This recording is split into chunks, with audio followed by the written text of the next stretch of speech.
नमस्कार। Peoples view news में आप सभी का स्वागत है। डिगलीपुर का सक्रिय मड वॉल्केनो अंडमान पर्यटन के लिए प्रकृति की बड़ी सौगात। नॉर्थ एवं मिडिल अंडमान जिले में स्थित दो प्राकृतिक मड वॉल्केनो यानी कीचड़ ज्वालामुखी अपनी अनोखी भौगोलिक विशेषताओं के कारण देश विदेश के वैज्ञानिकों और पर्यटकों के लिए आकर्षण का केंद्र बने हुए हैं। इनमें से एक मड वॉल्केनो बाराटांग द्वीप में स्थित है, जबकि दूसरा डिगलीपुर क्षेत्र में पाया जाता है। डिगलीपुर में स्थित मड वॉल्केनो विशेष रूप से इसलिए चर्चा में है क्योंकि यह सक्रिय अवस्था में है। समय समय पर इसमें से कीचड़, गैस और पानी का स्वतः बाहर निकलना किसी चमत्कार से कम नहीं लगता। धरती के गर्भ से इस प्रकार की हलचल न केवल वैज्ञानिक दृष्टि से महत्वपूर्ण है, बल्कि यह आम लोगों के लिए भी एक रोमांचक दृश्य प्रस्तुत करती हैं। इस सक्रिय मड वॉल्केनो के कारण डिगलीपुर क्षेत्र में पर्यटन की अपार संभावनाएं हैं। प्रकृति की इस अनोखी देन को देखने के लिए पर्यटक बड़ी संख्या में यहां पहुंच सकते हैं। यह मड वॉल्केनो अंडमान निकोबार द्वीप समूह के पर्यटन मानचित्र पर एक नई और विशिष्ट पहचान जोड़ सकता है।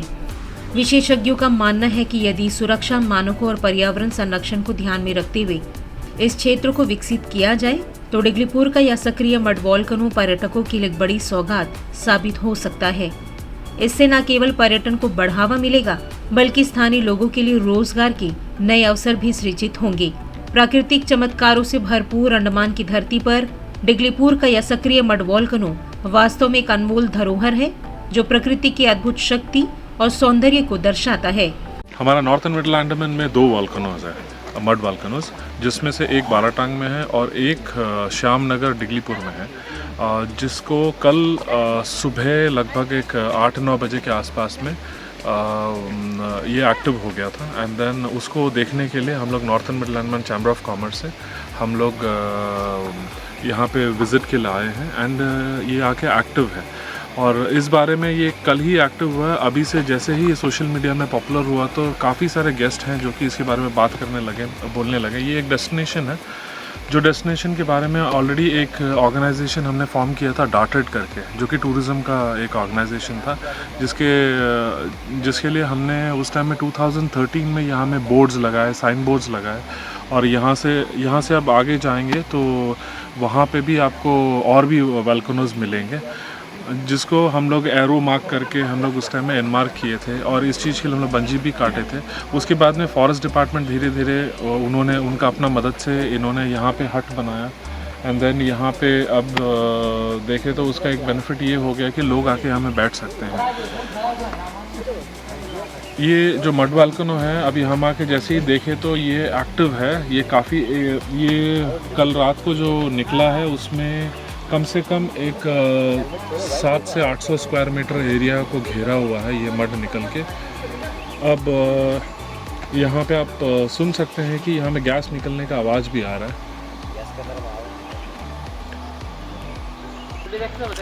ये जो मड वॉल्केनो है, ये मड वॉल्केनो का कम से कम यहाँ में 20-25 फुट है और ये पहले डॉर्मेंट था, अभी ये एक्टिव हुआ है। और ये इसका बाकी जो मड वॉल्केनो है उसके लिए ये जो रास्ता है यहाँ से जाना होता है। यहाँ से एक 400-500 मीटर्स का वे है, जिसमें आप जाके वो बाकी जो बचा वाला फूड्स भी देख सकते हैं। वो अलाइव है और उसको भी हम लोग जाके देखते हैं। यहाँ पे अब ये एरप्ट होने के बाद में हम ये चाहेंगे कि ये भी एक पॉपुलर स्पॉट हो। और डिगलीपुर में क्योंकि देखने के लिए तो बहुत कुछ है, और जैसे कि ये मड वॉल्केनो एक टूरिस्ट डेस्टिनेशन हो गया, और भी बहुत सारा स्पॉट्स हैं। पर हम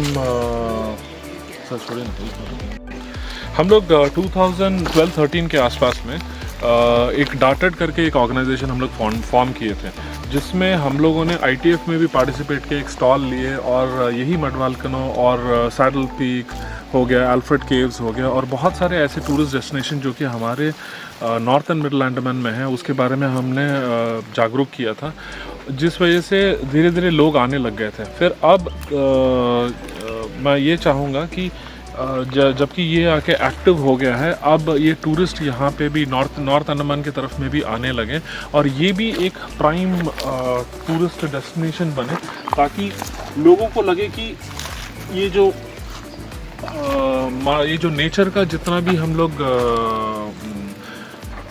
चीज़ें हैं यहाँ पे, उस चीज़ को लोग जाने, पहचाने, समझें। और इस तरह के मड वॉल्केनोज इंडिया को छोड़ के और भी काफ़ी सारा जगह में है, जिसको आके उन लोग बखूबी अच्छा तरह से यूज़ करते हैं। जैसे कि इसका फेस पैक्स बनाते हैं, थाईलैंड में है जहाँ में फेस पैक्स बनाते हैं। और मैं चाहूँगा कि लोग यहाँ पे आए, इस चीज़ को देखें, और ये नेचर में क्या क्या है हमारे पास में, उस सब को आके हम लोग जाने और एंजॉय करें।